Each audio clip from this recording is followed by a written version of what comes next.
우리 함께 구호 외치고 말씀 나누겠습니다. 말씀은 생명입니다. 기도는 능력입니다. 선교는 사명입니다. 제자는 우리입니다. 제가 오늘 또 하나 더 가져왔습니다.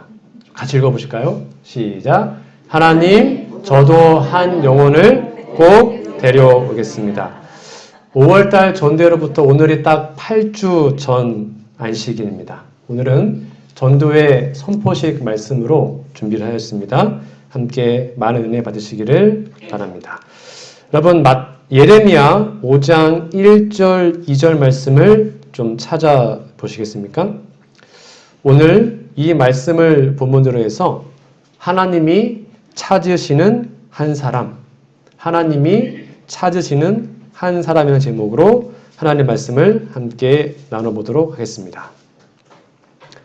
다 본문을 펴놓으시고 말씀 들으시면 되겠습니다. 먼저 복음교역자에 이런 말씀이 있습니다. 복음교역자 200페이지 말씀입니다. 교회를 올바로 평가하려면 그 교리나 농명책에 적혀있는 신자의 수요에 의해서가 아니라 오늘날 합회에서 우리 각 교회를 평가하는 기준이 있습니다. 그게 뭐냐면 평균 출석생이 몇 명이냐, 11조가 얼마 나오냐, 침례자가 몇 명이냐, 그걸 3대 지표라고 그럽니다. 그걸 갖고 교회를 평가를 해요. 그런데 성경과 예언의시는 그게 중요한 것이 아니다. 농명책에 몇 명인지 평균 몇 명 나오는지 중요한 게 아니라는 거예요. 하나님이 볼 때는 뭐가 중요하대요? 실제로 주를 위해 일하는 활동, 그 교회 내에서 어떠한 영적인 활동이 많이 일어나고 있는가, 그리고 그 교회의 신실하고 견인불발한 일꾼들의 수요에 의해서 평가하여야 한다. 그러니까 평균 출석생이 중요한 것이 아니라 진짜 그 교회에서 신실하게, 충실하게 하나님의 사업을 하는 사람들이 몇 명인가. 그게 그 교회의 진짜 모습이라는 것이죠. 예를 들면 어느 교회는 막 200명, 300명 모였는데 정말 일하는 사람이 뭐 20명밖에 안 된다. 근데 어느 교회는 30명밖에 안 모이는데 그 중에 일하는 사람이 20명이다. 똑같이 20명이지만 그 느낌이 다른 것입니다. 교회가 작거나 크거나 간에 모두가 입을 모아서 하는 말이 있습니다. 바로 교회에 사람이 없다는 것입니다. 얼마 전에 제 한 동료 목회자가 전화했습니다. 그 목회자는 서울에 500명 있는 교회에 이제 부목사로 있는 목사님이십니다. 뭘 하려고 하는데 교회에 사람이 없다는 거예요. 아니, 교회 500명 있잖아. 그런데 정작 해보니까 일할 사람이 별로 없다는 것입니다. 다 바쁘셔가지고. 여러분, 정말로 교회에 사람이 없는 것입니까? 아니에요. 교회에 분명히 사람은 많이 있습니다. 그런데 함께 일할 사람이 별로 없다는 것이 많은 교회의 현실이죠. 마치 홍수가 나요? 그럼 물은 되게 많습니다. 물이 막 내려오잖아요? 근데 정작 먹을 물이 없어요. 그것처럼 오늘날 성경에 기록되어 있는 한 사람의 가치가 얼마나 중요한지를 오늘 말씀을 통해서 살펴보려고 합니다. 오늘 본문 말씀에 보면 놀라운 말씀이 기록되어 있는데요. 우리가 알다시피 이스라엘 나라는 하나님의 선택된 나라였고 백성들이었죠. 근데 그들이 끊임없이 타락하고 하나님을 배반하고 하여튼 말을 진짜 안 들었습니다. 그래서 하나님께서는 이스라엘에서, 이방 나라가 아닙니다. 하나님의 성소가 있는 그 이스라엘에서 가장 거룩한 예루살렘에서 공의를 구하고 진리를 구하는 몇 명이요? 한 사람. 그 한 사람을 찾아라. 그럼 내가 이 성을 멸하지 않겠다. 라고 얘기하셨습니다. 근데 한 사람이 있었어요? 없었어요? 없었어요. 그래서 나라가 망해버립니다. 한 명만 있으면 하나님이 내가 용서할 테니까 제발 좀 찾아봐라 라고 말했는데 그 한 사람이 없었습니다. 여러분, 이상하지 않습니까? 이 예루살렘 성은 소돔과 고모라처럼 이방인들이 아니었습니다. 하나님의 율법이 있었고 법궤가 있었고 예배가 있었고 하나님께 정말로 충실하다고 말했던 제사장들이 많았던 곳이었습니다. 그런데 그 예루살렘 성소 안에서도, 예루살렘 성읍에서도 한 사람이 없었어요. 진짜 하나님을 섬긴 사람이 없었습니다. 이 말씀의 배경을 잠깐 설명해 드리면 알다시피 이스라엘 나라가 사울, 다윗, 솔로몬까지는 단일 왕정이었죠. 나라가 하나였어요. 그러다가 솔로몬 나라 그 이후에 르호보암 아들 시대에 나라가 두 쪽으로 나뉘어지게 됩니다.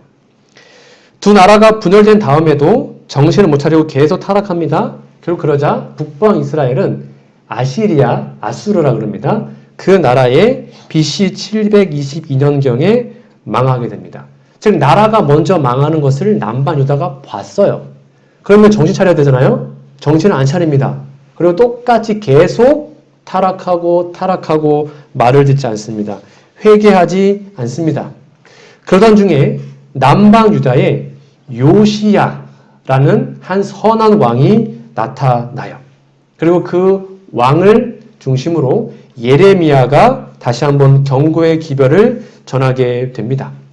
이 예레미야 선지자는 여러분 알다시피 약 20대 초반부터 하나님의 기별을 받고 회개해라, 돌이키라 라는 기별을 남방 유다에 전하게 됩니다.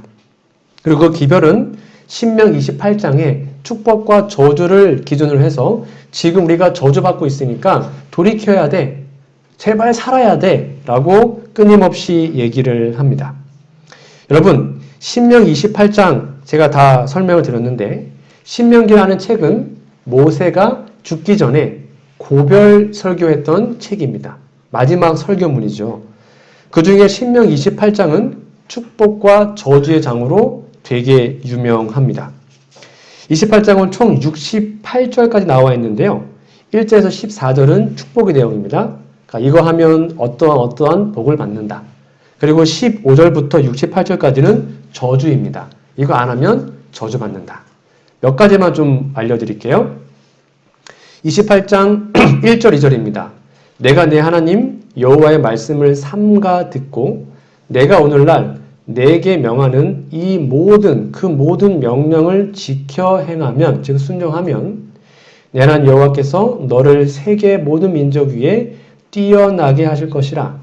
내가 내 하나님 여호와의 말씀을 순종하면 이 모든 복이 내게 임하며 내게 미치리라. 그러면서 나온 게 뭐예요? 나가도 복을 받고 들어와도 복을 받고 쭉 복이 나옵니다. 복이 쭉 나오는 게 14절까지입니다. 즉 요약하면 말씀에 뭐하면? 순종하면 복 받는다. 제발 순종해라. 이 언약에 순종하면 복 받으니까 순종하기를 바란다라는 것이 14절까지의 내용입니다. 즉 우리의 삶에도 하나님의 복이 임하기를 바라는데 간단합니다.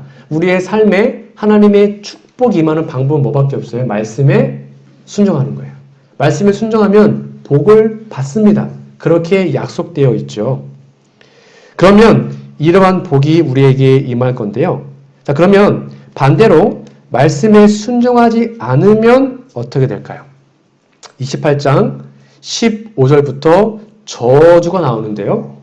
내가 만일 내 하나님 여호와의 말씀을 순종하지 아니하여 내가 오늘날 내게 명하는 그 모든 명령과 규례를 지켜 행하지 아니하면 이 모든 저주가 내게 임하고 내게 미칠 것이냐면서 저주 내용이 몇 배가 더 많이 나옵니다. 엄청나게 많이 나와요.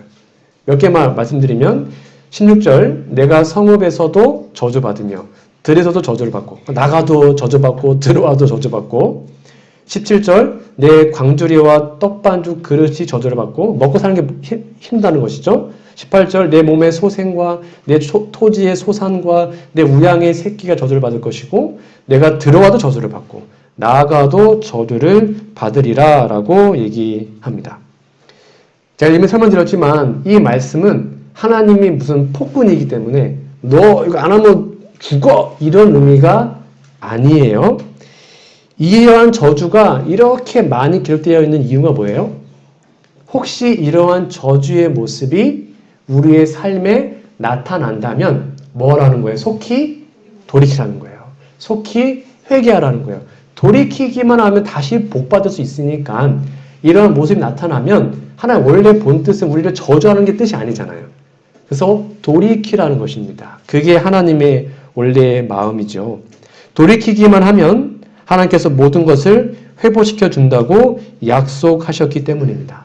그리고 그 약속이 솔로몬이라는 왕이 성전을 봉헌하고 기도할 때에 기록되어 있습니다. 정말 놀라운 약속이 기록되어 있는데요. 역대하 6장 28절 말씀입니다. 이거 좀 찾아보셔서 29절에다가 밑줄을 쫙 걸어주면 좋겠습니다. 솔로몬이 성전 봉헌할 때 이렇게 기도합니다. 왜냐하면 이스라엘 백성이 범죄할 걸 알았거든요. 그래서 범죄했을 때에 다시 돌이키는 방법을 기록하고 있습니다. 28절, 만일 이 땅에 기근이나 온역이 있거나 곡식이 시들거나, 이게 뭐예요? 저주받거나 그 말이죠. 깐부기가 나거나 메뚜기나 황충이 나거나 적국이 와서 성읍을 에워싸거나 무슨 재앙이나 무슨 질병이 있든지 물어나고, 쉽게 말하면 혹시 저주의 삶이 막 임하면 어떻게 해야 되냐? 29절입니다. 한 사람이나 혹, 이 혹은 오왈 또는입니다. 그러니까 둘 중에 하나라는 거죠. 한 사람이나 또는 주의 온 백성 이스라엘이 다 각각 자기의 마음에 재앙과 고통을 깨닫고 이 전을 향하여 손을 펴고 무슨 기도나 간구를 하거든. 성경은 말합니다. 모든 백성이 다 회개하면 좋겠죠. 혹 그렇지 않을지라도 몇 명만이라도요? 한 명이라도.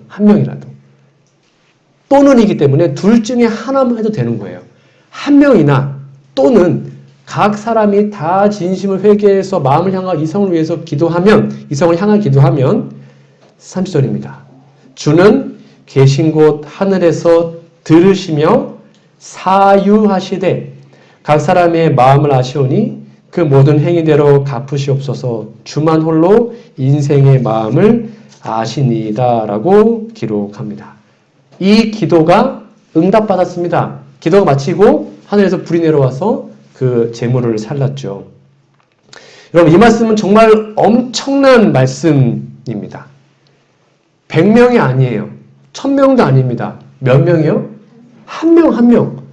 한 명이 정말 진심으로 회개하고 기도하면 그 한 사람 때문에 그 나라 전체를 회복시켜 주겠다고 약속을 이미 하셨어요.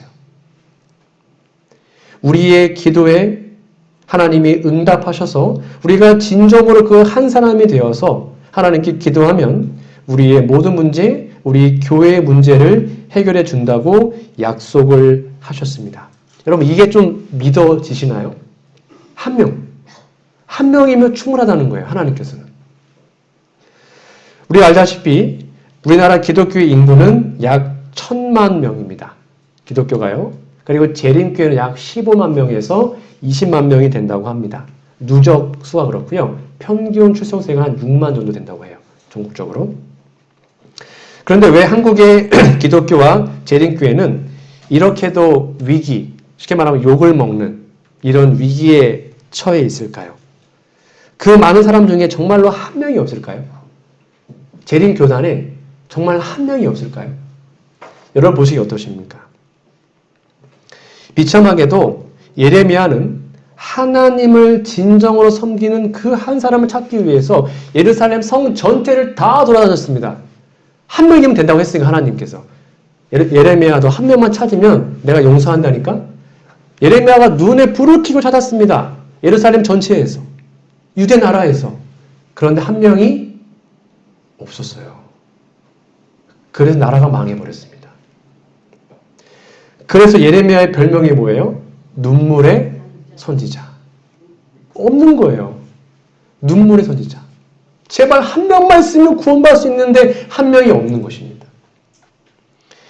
예레미야가 선자로 있을 때 남방 유다가 망하기 직전이었죠. 결국 남방 유다도 하나님께 범죄하여 바벨로니아 나라에 망하게 됩니다. 여러분, 나라가 망하는 걸 본다면 얼마나 마음이 아프겠습니까? 예레미야가 이렇게 설명하고 있죠. 예레미야 2장 11절입니다. 내 눈이 눈물에 상하며 내 창자가 끊으며 내 간이 땅에 쏟아졌으니, 그러니까 눈물을 너무 흘려가지고 눈이 멀어버린 거예요. 쉽게 말하면 시력이 점점 안 좋아진다는 거죠. 상했대요. 창자가 막 끊어진대요. 너무 슬퍼서. 내 간이 땅에 쏟아질 만큼 너무 아프다는 것입니다. 이런 슬픔이 어떤 슬픔일까요? 이는 처녀 내 백성이 패망하여 어린 자녀와 젖먹는 아이들이 성읍 길거리에 혼미함이로다. 이런 예레미야의 마음이 좀 이해되십니까? 아마 예레미야가 지금 이 시대에 대한민국이나 아니면 여기에 산다면 아마 같은 마음일 것입니다. 오늘날 기독교의 위기를 보고 재림교단의 위기를 보고 똑같은 마음으로 슬퍼하겠죠. 특별히 재림교회도 침체기에 벗어나지 못하고 있습니다. 물론 코로나라는 큰 변수가 있었지만 그럼에도 불구하고 교인 수가 줄어들고 전도가 잘 되지 않는 상황입니다. 그래서 우리도 이러한 예레미야의 심정으로 우리의 교회와 우리의 교단의 상황을 살펴봐야 하는 것입니다. 예레미야는 정말로 불쌍한 선지자였습니다. 남과 유다가 망하지 않도록 온 마음을 다하여 기별 전하고 눈물을 흘리며 기도했지만 그 한 명이 없어서 나라가 망하는 것을 봤기 때문이죠. 나중에 어떻게 죽은지 아십니까? 예레미야가 끝까지 기별 전하다가 돌에 맞아 죽어요. 이게 예레미야의 모습이었습니다. 여러분, 이 말씀을 다시 한번 같이 읽어볼까요? 내 눈이 시작. 내 눈이 눈물에 상하며 내 창자가 끊으며 내 간이 땅에 쏟아졌으니 이는 처녀 내 백성이 패망하여 어린 자녀와 젖먹는 아이들이 성읍 길거리에 혼미함이로다. 이 부분을 성경 주석은 이렇게 설명합니다. 고대인들은 복부에 있는 모든 장기 중에 이 간이 가장 무겁다고 생각하였다. 내장은 감정이 있는 곳으로 여겨졌기 때문에 간이 땅에 쏟아졌다라는 말은 극도의 정서적인 격동을 나타내는 두드러진 예증이었다. 얼마나 슬픈 모습입니까? 혹시 이러한 모습이 우리 교회 또는 우리 교단의 모습은 아닌지 살펴봐야 합니다. 여러분 정말로 화요일, 금요일, 토요일 날 예배 오시는 게 행복하십니까? 아니면 뭐 마트나 시장 가는 게 좋으십니까? 아니면 교회 오는 게 좋으십니까? 정말로 우리가 교회에 올 때 정말로 발걸음이 가벼운 마음으로 오시는지 우리 교회를 다른 사람들에게 정말로 자랑스럽게 소개할 수 있는지 정말 사랑이 넘치는 교회라고 말할 수 있는지 안식일 예배 끝나고 너무 집에 가기 싫어서 너무 교회가 좋아서 함께 얘기 나누고 함께 협력하고 전도지 분급하고 선교하고 방문하고 그런 게 너무 행복한 교회인지를 살펴봐야 하는 것입니다. 정말 우리에게 필요한 것은 이 한 사람이 되는 것이고 그러기 위해서 서로 협력하고 도와주고 사랑해야 하는 것이죠. 정말 우리가 먼저 교회 오는 것이 의무감이 아니라 가장 기쁘고 행복할 때 이 안식일 교회가 정말로 자랑스러울 때 하나님은 이 교회에 영혼들을 보내주실 것입니다. 선지자 예레미야 시대는 바로 예수님 재림 직전에 지금 우리 시대와 정말로 흡사합니다. 지금까지 모습만 보면 예레미야 시대는 그 믿음의 일꾼, 그 한 사람이 없어서 나라가 망한 것처럼 보입니다. 여러분 그런데 그 예레미야의 기별을 들었던 한 사람이 내가 저 사람이 되겠다라고 결심을 했습니다. 그게 누군지 아세요? 그게 다니엘입니다. 여기 이제 보시면 이 예레미야 시대가 거의 끝나갈 무렵에 다니엘이 등장하게 됩니다. 그러니까 거의 비슷하게 겹치는 동시대 사람이었습니다. 그러니까 예레미야가 한 40대 중후반 됐을 때에 제발 한 명이라도 있으면 좋겠다라고 막 기도하고 기별 전했을 때에 그 설교를 들었던 게 다니엘이었어요. 그때 다니엘이 10대 후반이었습니다. 근데 나라가 망해버렸네요. 그 다니엘이 잡혀갑니다. 바벨론으로. 그때 잡혀갈 때 결심합니다. 내가 그 한 사람이 되겠다. 내가 그 한 사람이 되어서 다시 나라를 회복시키겠다. 10대 후반 때 그거를 결심하게 됩니다.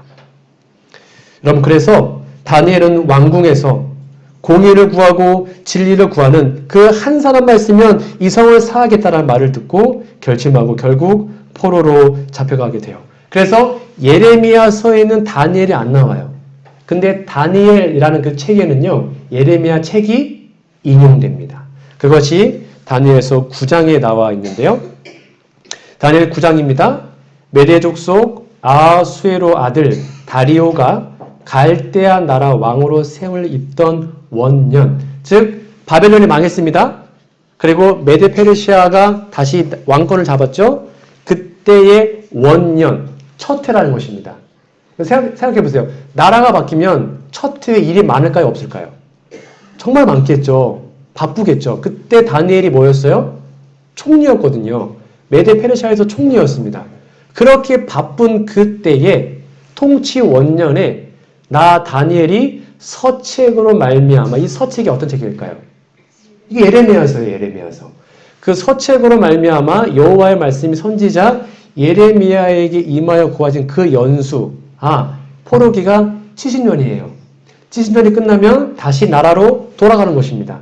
그 연수를 깨달았나니 곧 예루살렘의 황무함이 70년 만에 마치리라고 하신 것이니라 라고 기록합니다. 다시 말하면 그 예레미야 선지자의 그 기별, 한 사람이라도, 모든 민족이 아니에요. 한 명이라도 진심으로 기도하면 내가 그 나라를 회복하고 사하겠다라는 그 기별을 다니엘이 10대 후반에 듣다가 평생 그것을 기억하면서 살았던 것입니다. 이때 다니엘 나이가 몇 살이었을까요? 17살에 잡혀갑니다.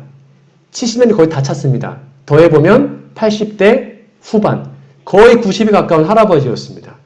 근데 그때 다니엘이 그걸 기억하고 내가 그 한 사람이 되겠다 라고 결심을 합니다. 여러분, 이것은 오늘날 우리에게 굉장한 큰 도전을 주는 말씀입니다. 여기 계신 우리 어르신들은 혹시 늦음이 성령의 그 충만함 또는 재림교회가 막 정말 하루에 몇천 명씩 회개하는 그 영광스러운 회복을 보지 못하고 혹시 돌아갈 수도 있습니다. 그러나 여기 있는 우리의 젊은 아이들, 어린이들, 청년들이 그 누군가가 다니엘처럼 이런 결심을 한다면 우리 교회는, 우리 재림교단은 희망이 있는 것이죠. 그래서 우리의 아이들이, 우리의 청소년들이 하나님 안에서 믿음 안에서 다니엘처럼 이러한 결심할 수 있도록 그 한 사람이 되기 위해서 성장할 수 있도록 여러분 다시 한번 기도해 주시고 격려해 주시고 함께 해 주시면 감사하겠습니다. 그 사람들의 믿음을 통하여 우리 교회는 회복될 것입니다. 여러분 다니엘 9장과 같은 시기에 쓰여진 것이 다니엘 6장입니다. 그러니까 다니엘이 사자굴에 들어가면서까지 기도했던 것이 단순히 뭐 먹을 거 주세요, 뭐 해주세요 이런 기도가 아니었어요. 이 기도였습니다. 포로를 회복시켜 주십시오. 다시 그 나라로 돌아가게 우리를 용서해 주십시오. 그 기도가 6장에 나오거든요. 6장과 9장은 같은 것입니다. 그래서 다니엘서 9장이 쓰여진 때는요. 대략 BC 539년경이었는데요. 즉 70년의 포로 기간이 거의 맞춰진 때였습니다. 그리고 이때에 같은 시기에 쓰여진 장이 바로 사자굴 사건, 다니엘서 6장입니다. 그러니까 6장과 9장은 같은 해에 쓰여진 사건이에요. 여러분 그러니까 다니엘이 예레미야서를 열심히 연구해서 간절히 기도합니다. 어디에서까지요? 목숨 걸고 기도합니다. 사자굴에 들어가면서까지 기도합니다. 내가 그 한 사람이 되어야겠다. 내가 그 한 사람이 되어서 우리의 민족을 구원해야겠다. 80이 넘은 노령의 나이였습니다. 여기 계신 여러분들, 우리 이제 70이 넘으시고 80이 넘으셨습니다. 여러분의 간절한 기도로 이 교회가 회복될 수 있습니다. 우리 어르신들의 정말 간절한 기도로 우리 교단이 변할 수 있습니다.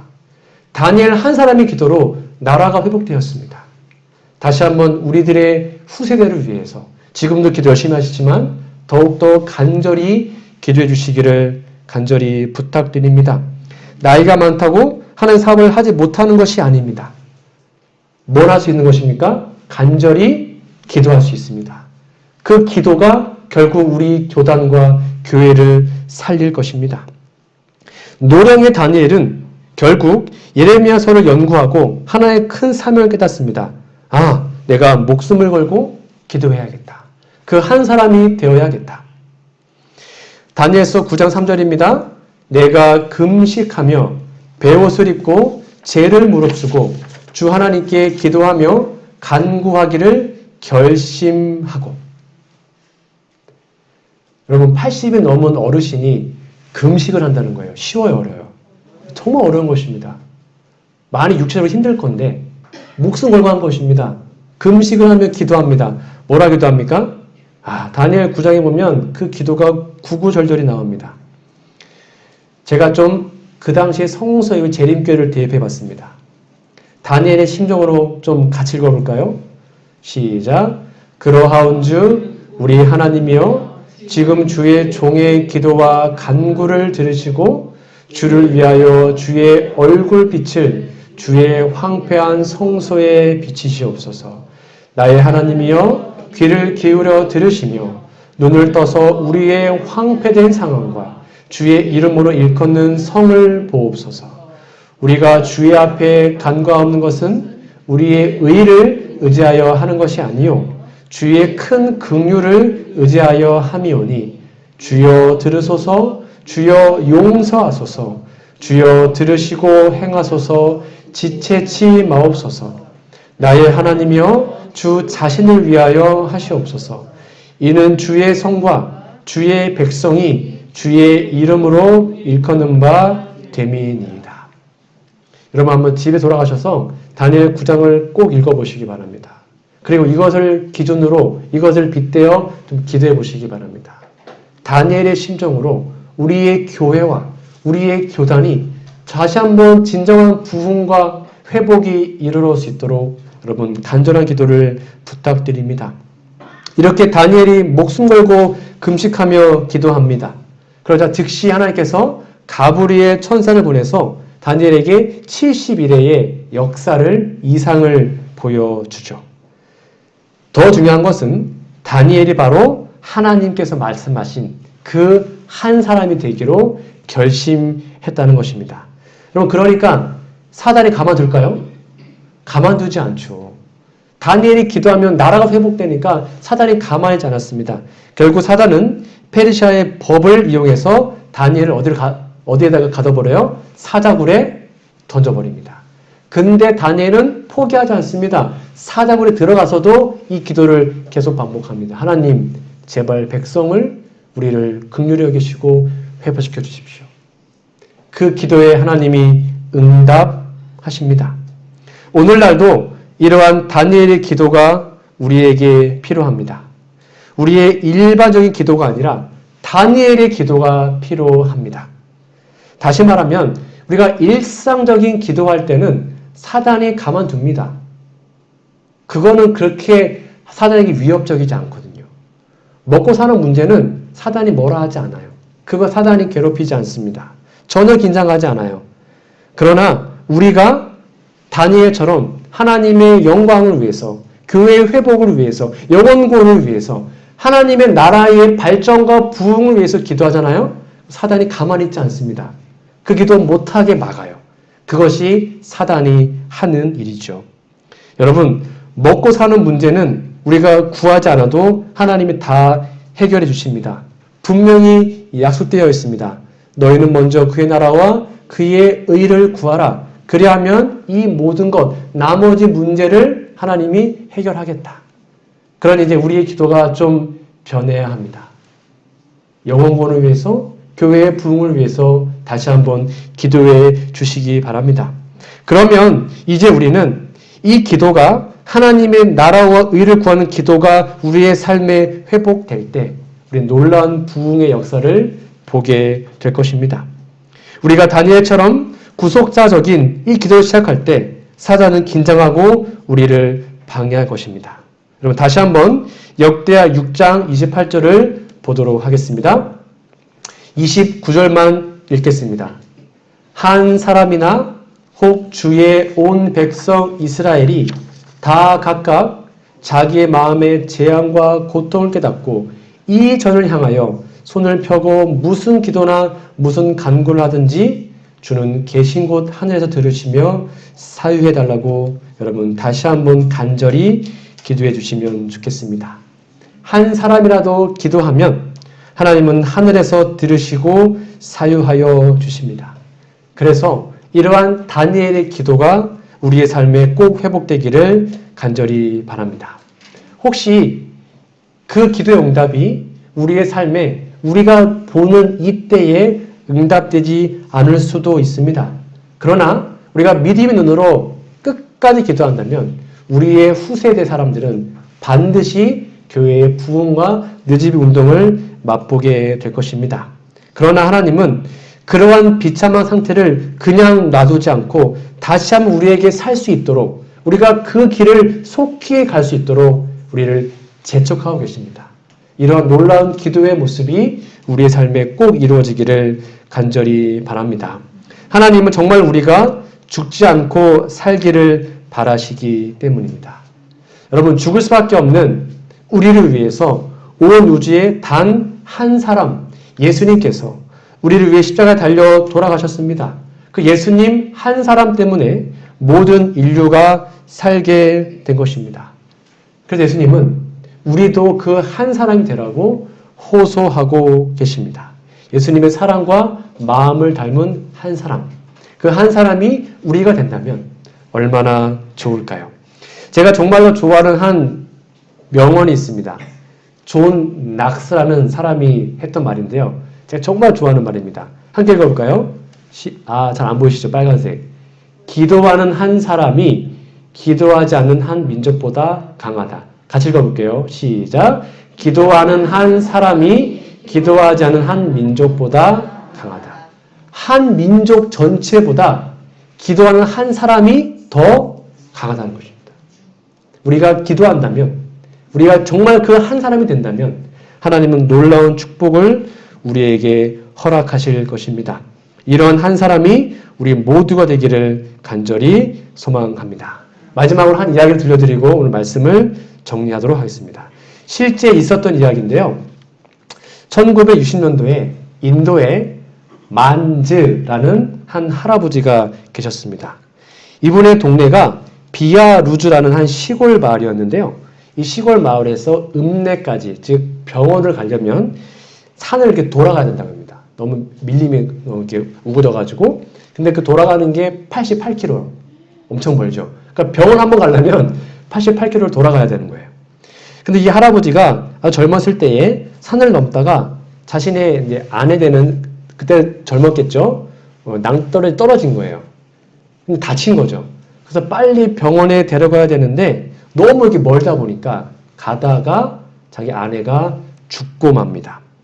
그때 자신의 딸이 7살, 아들이 3살, 정말 한참 젊을 때 아내가 죽어요. 그래서 이 만자 할아버지가 그게 평생의 한이 돼가지고 그때부터 이 산을 뚫어버리겠다, 터널을 만들겠다 하고 터널을 뚫어요. 혼자 뚫습니다. 혼자 내가 다시는 나의 아내처럼 누군가가 죽으면 안 돼 하고는 23년 동안 삽과 정만 가지고 터널을 뚫어요. 근데 뚫었을까요? 뚫었어요. 혼자서 많은 사람들이 너 정말 미친 거 아니냐, 무식하다, 하지 마라 말렸는데 이 사람이 23년 동안 열심히 뚫어서 결국 1983년에 길이 915m, 높이 2.3m의 터널을 완성했다고 합니다. 혼자의 힘으로. 여러분, 우리가 너무 사랑하는 예수님께서도 우리를 위해서 구원의 터널을 뚫으셨습니다. 우리의 죄가 하늘과 땅을 가로막았어요. 우리의 죄가 하늘과 땅을 가로막았기 때문에 우리가 하늘로 갈 수가 없어요. 그래서 그것을 예수님께서 뚫으셨습니다. 우리는 예수님 십자가를 통하여 그 구원의 터널을 통하여 하늘로 이제는 갈 수 있게 되었습니다. 그러니 이제 우리도 이 세상의 구원의 터널을 뚫어서 누군가는 우리의 삶을 통하여, 우리 전하는 기별을 통하여 하나님을 만나고 구원을 받아야 하지 않겠습니까?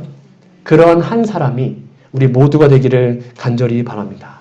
그 만지 할아버지가 다 미쳤다라고 말했으라 포기하지 않고 터널 뚫은 것처럼 수많은 사람들이 우리를 뭐라 할지라도 이 길을, 이 십자가의 길을, 마지막 십천사의 기별 전하는 이 사명의 길을 묵묵히 걸어가는 우리 모두가 되기를 간절히 소망합니다.